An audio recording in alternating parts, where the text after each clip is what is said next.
Hey everyone, welcome back to HD Reddit Reads. Today's topic is people who killed in self-defense, what's your story? Let's get into it. Shared this before, but I was staying with my grandfather while parents were out of state and I woke up to a noise coming from upstairs. Main floor, I was in the basement. And just knew it wasn't my grandfather.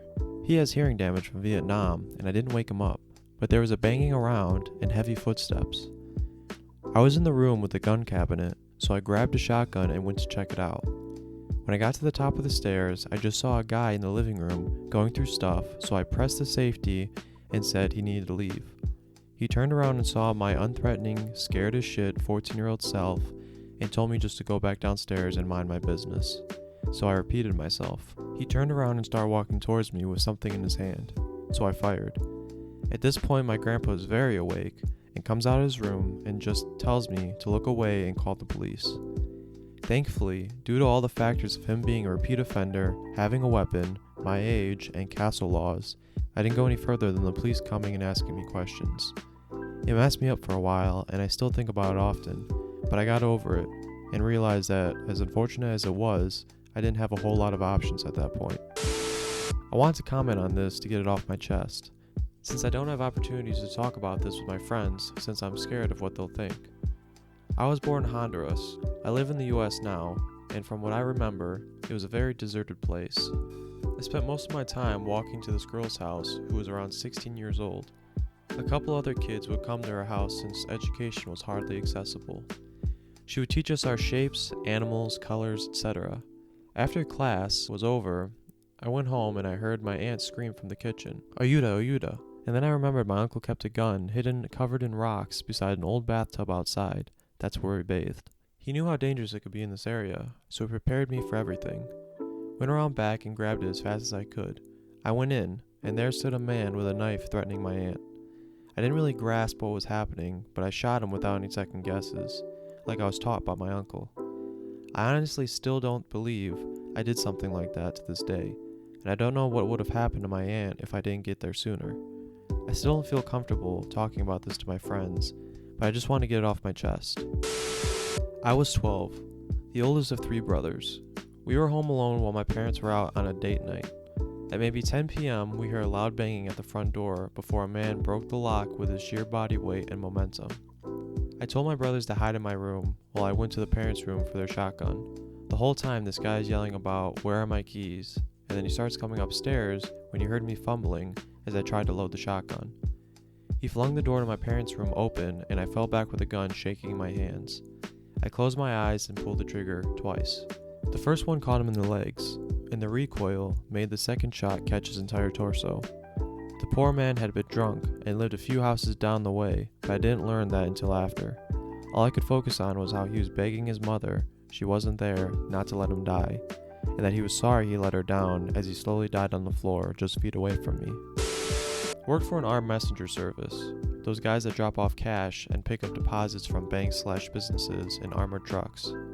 Not even 10 a.m., and as I was opening the door to the truck, I saw a huge guy, I'm not tiny, over 6 foot and well proportioned, in the mirror, get out of the car and run towards me. He put me in a chokehold and started grabbing for my gun. He manhandled me like I weighed nothing. Would have easily gotten the gun if it wasn't an L3 holster. I managed to draw it, press it against him, and started pulling the trigger before I blacked out. I have no idea what he would have done to me if he got the gun, and I'm not used to being tossed around like that. He turned out to be a blind drunk and played for a college football team. When I was 13 years old, I was babysitting my younger brother. Parents were out having a dinner date. At the time, my family lived on a dirt road, away from the city. Quiet place, so my parents didn't think much of leaving me alone with my 9-year-old brother for an hour or two. I was putting him to bed when I heard a knock on the door. This knock was loud, and he banged several times before stopping for a moment. Then I heard the glass shatter.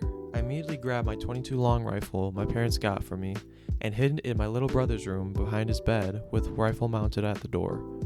Told him to hide under the bed and make no noise whatsoever no matter what happens.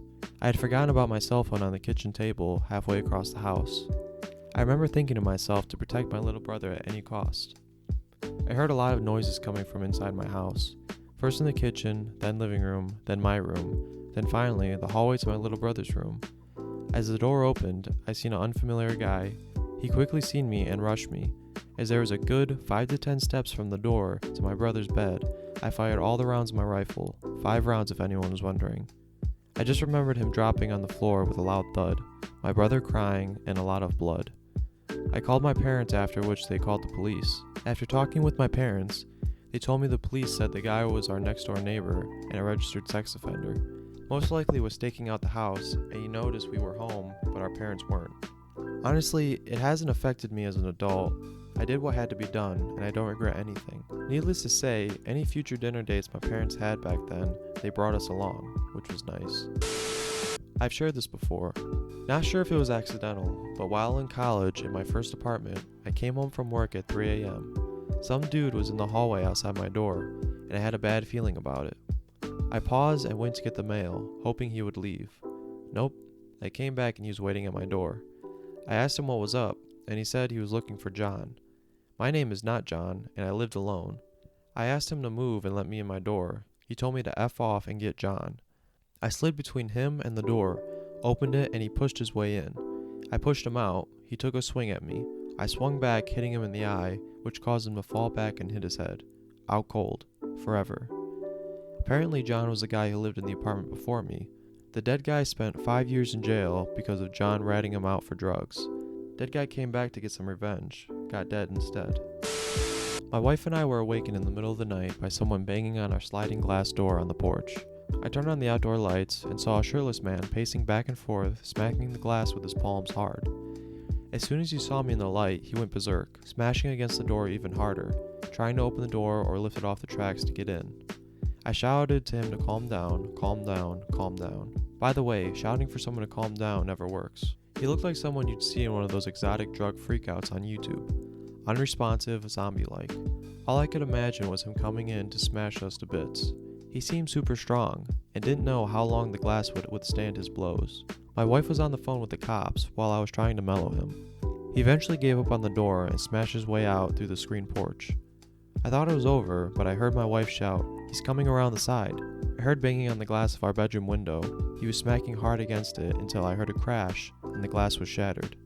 At that point, I switched from pure fear into fear and anger. I was in the kitchen and scanned for a weapon. I grabbed the butcher knife from the top of the knife block, thinking, what the hell am I going to do with this? I couldn't mercy kill a rat in a trap, let alone stab someone.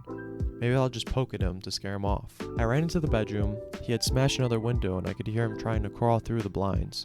I screamed at him to leave or I'd kill him. Took a poke at him, which was deflected somehow. Then fear and anger switched to pure fury. I plunged the blade into his chest with all my strength. I still can feel the thrust to this day. It was awful. That snapped him out of whatever state he was in. He screamed, "My chest," and ran off. The cops found him a couple of houses down the street, dead in a pool of blood. The first days after were just shock and disbelief. But family, friends, and my counselor were all supportive. I half-assed went into work over the next week or so, though my boss just said to take whatever time I needed. Time healed quicker than I thought it would. The man was never under the effects of drugs. He had a bad schizophrenic episode.